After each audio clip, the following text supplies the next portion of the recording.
Leia Hinampas from BSBA HR 3D. Explore three labor unions or labor federations operating in the Philippines, examining their background, leadership, achievements, challenges, and other relevant space aspects.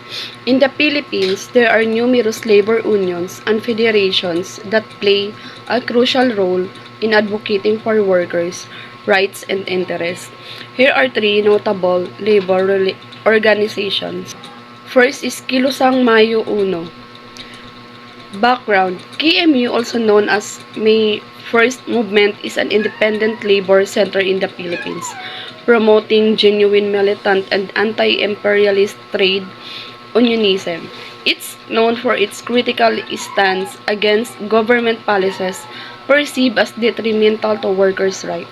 Leadership: the leadership of KMU is composed of representatives from various affiliate unions and industry sectors. Achievements: KMU has been instrumental in organizing labor strikes and protests to advocate for higher wages and better working conditions. Challenges: the organization often faces challenges from government policies, labor repression, and the difficulties of organizing within the special economic zones. Challenges and other relevant aspects. Federation of Free Workers. Their background: FFW is a national labor federation that seeks to promote social justice and democratic access to societal resources for workers. It operates based on Christian social principles.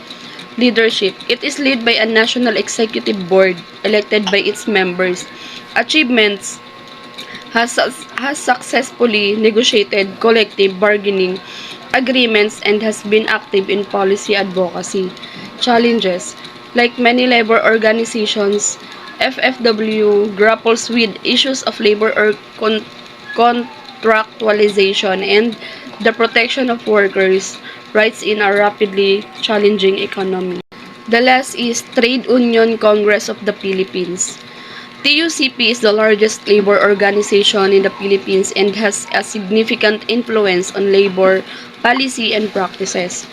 Leadership: it is led by a congress composed of various affiliate unions. Achievements: TUCP has a history of successful labor advocacy and has been a key player in pushing for legislative changes to improve labor conditions. Challenges: the TUCP faces the challenge of uniting a diverse membership base and addressing the issues of labor migration.